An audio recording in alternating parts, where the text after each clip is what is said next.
First of all, I would like to welcome on stage Sarah Lane, who is head of our video, and you'll see on a Crunch report every day, and with her, Arianna Huffington, the founder of Huffington Post. Over to you, Sarah and Arianna. Hi, everybody. Right here, Ms. Huffington. Just got her new book, The Sleep Revolution, which is going to be great since I'm jet-lagged and don't know how to sleep.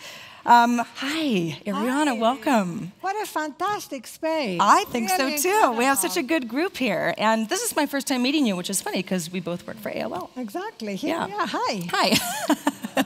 Good to have you. I know you're a Davos veteran, and like Mike Butcher mentioned, we're kind of winging it a little bit. TechCrunch has never been here before. We're trying to fit in with world leaders, but we're a humble tech blog. It's funny, just a few minutes ago before we got on stage, I read a tweet from a rival publication, not HuffPo, that said, Davos is just a glorified TED Talk, right? Nothing substantive or notable has ever been accomplished there, correct?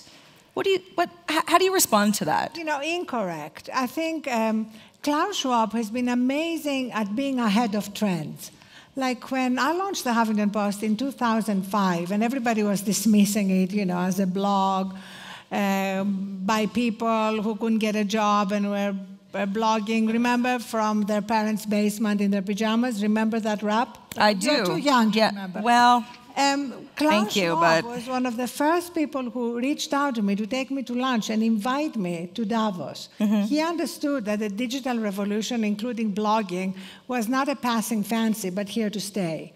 His new book, which is the theme of Davos, The Fourth Industrial Revolution, again shows that he realizes that we are in a new reality where automation, constant connectivity, accelerated change are here to stay. Right. And that's why I think Davos has managed to continue to be relevant, despite the fact that so much has changed since he launched Davos, because he's always ahead of the trends and knows what's in the zeitgeist. Right.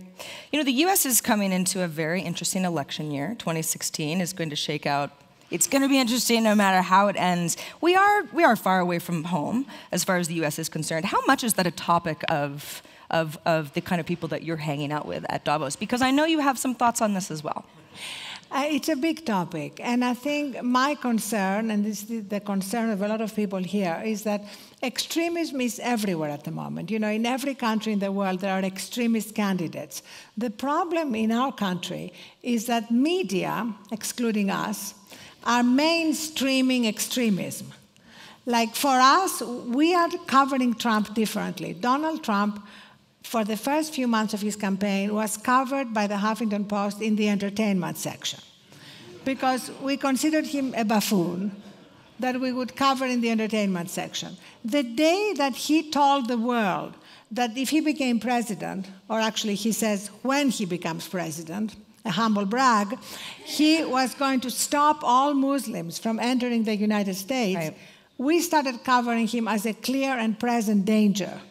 Because that's what he is. Because that policy proposal is so un-American, it's so against all our values, that I believe all of us in the media have a responsibility to keep reminding the public again and again that this is a completely alien candidate compared to what the American experience is like. So when you're having these conversations at Davos, and I know that we've got a really nice crowd here, but a lot of stuff is happening at sort of secret meetups that none of us know about and certainly aren't invited to.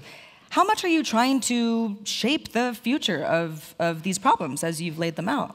Well, actually, the main future I'm trying to shape right now is people getting more sleep.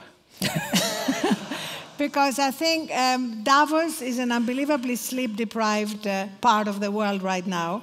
But what is interesting, and again, that's why Davos is relevant. Do you know, I got an email like 2 hours ago from WEF, from the official Davos establishment, which was a sleep survey of the world. I mean, I thought it was a joke. No, it's a real thing.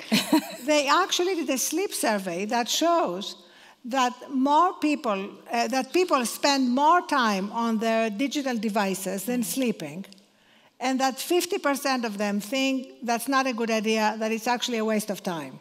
So I think it's really interesting to look at the relationship between technology and taking care of ourselves. Right. Because obviously we are all addicted to technology. Yeah. So how can we put it in its place and not on our nightstand? That is a key, guys. The most important thing I can say here is do not charge your phones by your bed.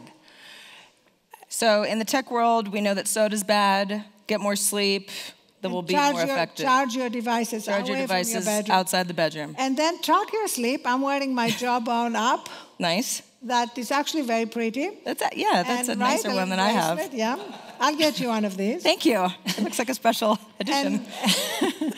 And you actually can track your sleep, which is fascinating because we track our movements. Yeah. We track what we eat. And a large majority of people also want to track their sleep, but they haven't done so yet. So that's a great opportunity for any new entrepreneurs here who want to get into that business. Yeah. As you know, technology and healthcare is just a huge area for the tech world. I know, it's very exciting. It's very exciting. Another thing that's exciting, especially because I run the video team at TechCrunch, so this is near and dear to me, is video and how people consume video on the web. And HuffPo Live recently changed strategy. You were doing 8 hours of live video per day. It was very much the cable network model. And you're not doing that anymore. No, what we are doing now, we are doing live when it's warranted. Like when it's a big debate, when it's the Oscars. But otherwise, instead of doing live in order to produce VOD, we are going directly to VOD. Yeah. Because what's happening, as you know perfectly well, is that more and more content is not consumed on our site. Right. It's consumed in social media. It's consumed on Facebook, on Snapchat. And so it's actually much more effective for us to integrate all our video units. And when it comes to distributed content, produce directly for distributed content. Is live streaming for long periods, sustained periods of time, not possible on the web? I think it is possible when it's justified. Right. You know, not Monday through Friday. Not Monday through Friday. It has to be, we found, as legitimately necessary. And also, I think the most important innovation of HuffPost Live was engagement. You know, we are able to bring in viewers to participate, to ask questions, etc., and that will continue.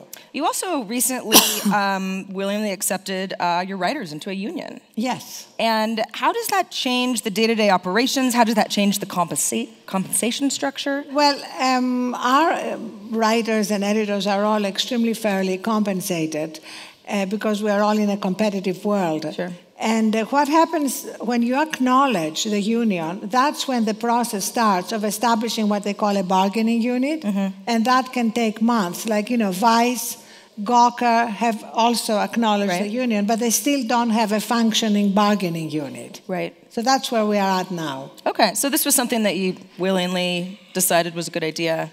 Well, it keeps you competitive. Yes, and also, you know, the majority of our editors and writers signed cards that they want to be part of the union. So it seemed absolutely right that since the majority of them want to be part of the union, we acknowledge them. So there have been quite a few changes made to the Huffington Post, both on the video, the editorial side, which are both one big unit. I mean, how can not only TechCrunch, but anyone who's in this industry learn from what the changes that you've made over the last year?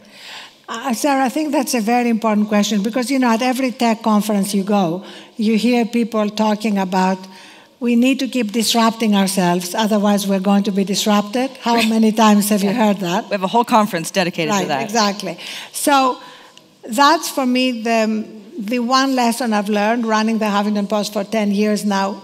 Constantly, we have to be disrupting ourselves. The Huffington Post now is unrecognizable compared to the Huffington Post 10 years ago or even the Huffington Post 2 years ago. The world is changing so fast, and we need to be ahead of the changes. Whether it's in terms of social, mobile, global, you know, we are now in 15 countries. We want to be in 50 countries by the end of next year. These are sort of our big priorities, and doubling down on them is what I feel will allow us to remain ahead of what is happening in media, and also being true to our DNA. At HuffPost, we believe that we are really about three things. One is obviously covering news and opinion in our own way, like Trump is an example. The second is reimagining journalism to focus not just on the crisis, but on solutions. Right. so that we can give a more accurate picture of the world. I mean, you cover a lot of solutions because you cover innovation, and innovation is one of the most exciting things happening. So covering small startups even that are doing great work and we can help them scale is a very important commitment from us. And the third one is helping people live lives with less stress and more productivity. And sleeping. And sleeping, yes. Because burnout is, as you know, a global very pandemic. Real. And it doesn't make us productive. Industry. Sure. And you look around and you see all these executives, basically having heart attacks on their treadmills, like the CEO of United recently. And we need to stop that by recognizing that wellness and taking care of ourselves is actually a performance enhancement tool. Well, I would love to talk more about health and fitness and tech with you, but I know that you have to run off to a dinner with Vice President Joe Biden, so I'm going to go ahead and wrap this up. But give Arianna Huffington a warm round of applause. Thank you so much. Thank you so much. After you. Thank you. Thank you. Thank you so much.